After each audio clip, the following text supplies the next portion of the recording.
Ever been somewhere so old, so mysterious?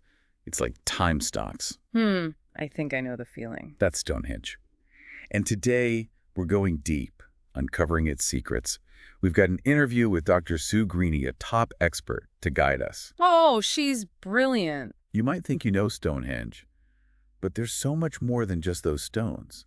We're talking 5,000 years of history, from simple ditches dug with antler picks to, those massive stones. It's incredible, that journey. It wasn't just poof Stonehenge. Right. It evolved over centuries. It began with something totally different. A circular ditch, an earthwork. Archaeologists call it a henge. Okay. Picture a vast grassland, maybe a few burial mounds scattered around, and this huge circular ditch appears, marking a space that would become sacred for generations. So not just a boundary, this early henge.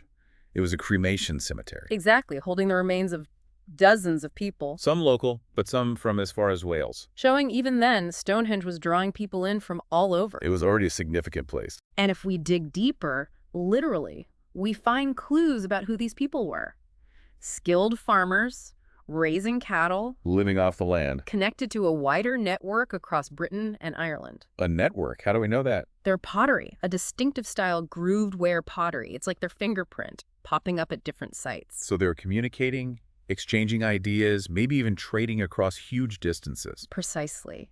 Just by looking at those pottery shards, we get this glimpse into their world. It's remarkable. This early henge, a gathering place for the living and the dead, remained the primary feature at Stonehenge for, almost 500 years? 500 years. Longer than some countries have existed. Imagine generation after generation returning to this sacred circle. Carrying out rituals, burying their dead. It's a powerful image. It speaks to the enduring power of this place, even before the stones we usually picture arrived. Okay, let's talk stones. Yeah. Because around 2500 BC, things at Stonehenge take a dramatic turn. Enter the sarsen stones, the big ones, some weighing up to 35 tons. 35 tons. Try moving that without modern equipment. Dr. Greeny called it a monumental undertaking, requiring incredible coordination, ingenuity. Mind-boggling. And they transported these giants from about 20 miles away, likely using sledges and a purpose-built trackway.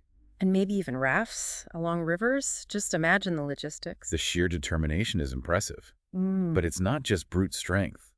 These stones were carefully shaped, fitted together with mortise and tenon joints. Like a giant stone puzzle. And here's the kicker. The outer sarsen circle was leveled perfectly flat. Talk about precision. Wow, they were skilled craftspeople, engineers, not just strong.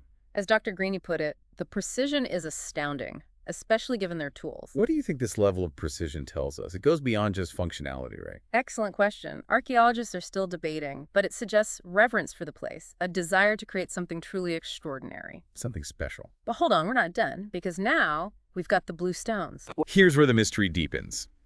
Smaller stones, but equally fascinating. Volcanic rock.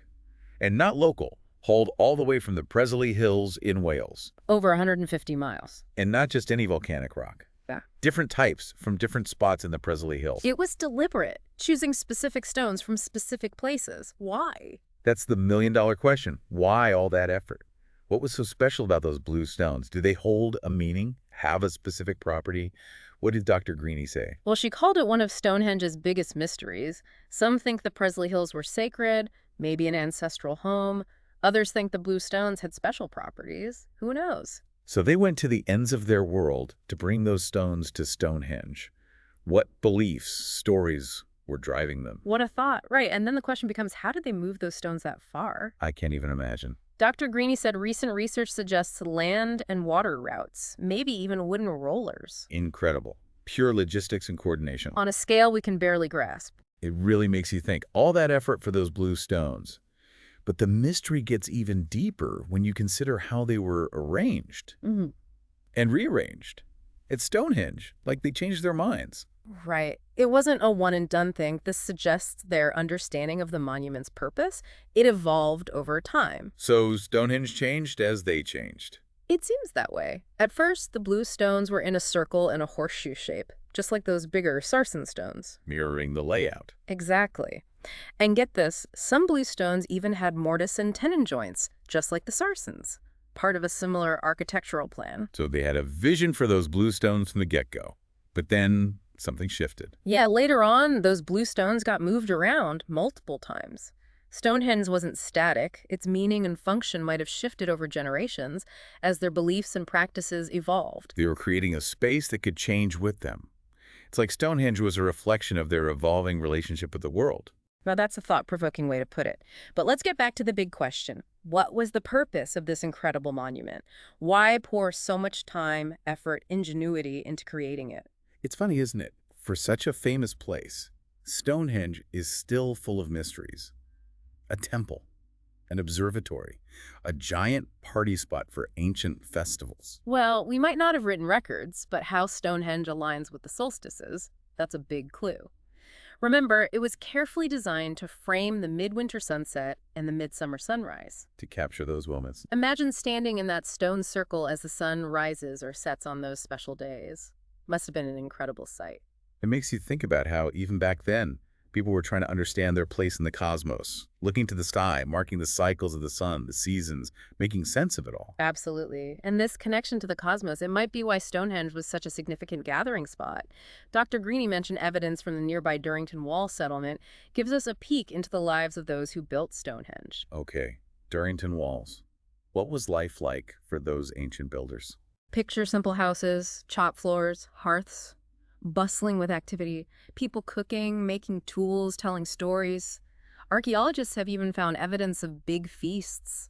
So Stonehenge was a place to come together, celebrate. It seems that way. Maybe those feasts were even tied to the solstices, special ceremonies to mark those key moments. We can imagine, right? Yeah, I can picture it.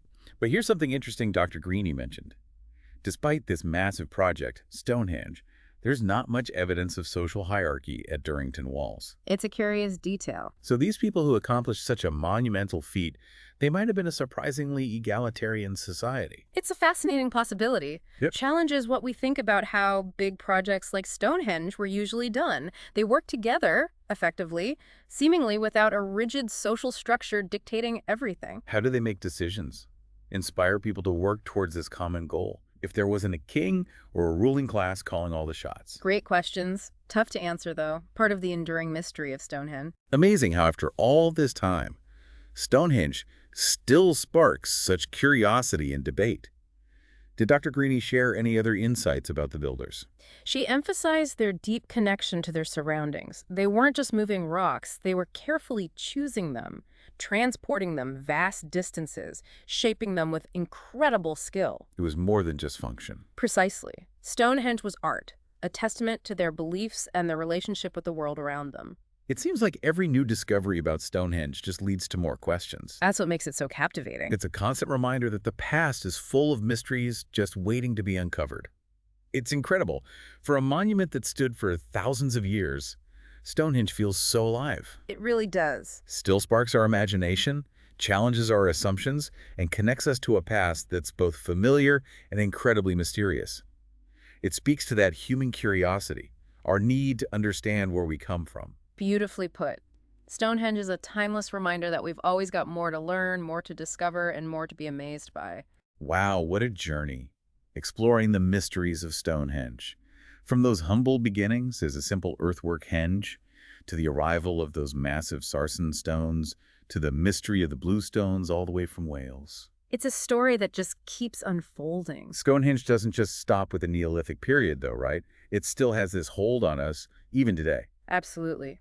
Stonehenge is more than just an ancient monument. It's become a global icon, a symbol of mystery, human ingenuity, our connection to the past. And it's fascinating how its meaning has been interpreted and reinterpreted throughout history. Oh, definitely. It's like a mirror, reflecting the beliefs and values of different times. What are some of the most interesting interpretations you've come across over the centuries? Well, for centuries, Stonehenge was wrapped up in myth and folklore. Oh, I bet. Some thought it was built by giants. Others said it was the wizard Merlin. Merlin. That's fun. It shows how people tried to make sense of something so old, so awe-inspiring, often giving it supernatural origins or linking it to legendary figures.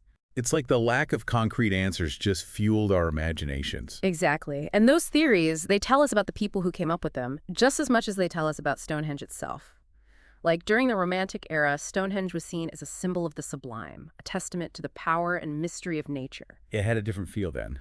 It drew in artists and writers, its rugged beauty, its enigmatic presence, a reminder of the vastness of time, the limits of human understanding. It's amazing how a monument built thousands of years ago can still stir up such strong emotions, inspire such varied interpretations.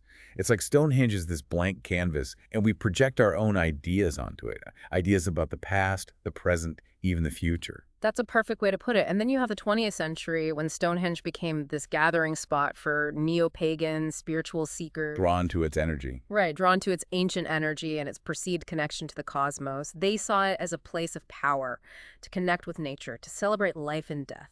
It seems like no matter your beliefs, your background, Stonehenge pulls you in, makes you curious, leaves you with this sense of wonder. It's true. And that wonder goes beyond spirituality, folklore. It's also captured the attention of scientists, archaeologists, historians. They're all trying to unlock its secrets. And they are. Thanks to new technology and advances in archaeology, we're constantly learning more about Stonehenge. New pieces of the puzzle. New discoveries challenging what we thought we knew, refining our understanding of this ancient wonder. We're getting a much deeper appreciation for the builders' skills, their knowledge of astronomy, their complex beliefs about the world.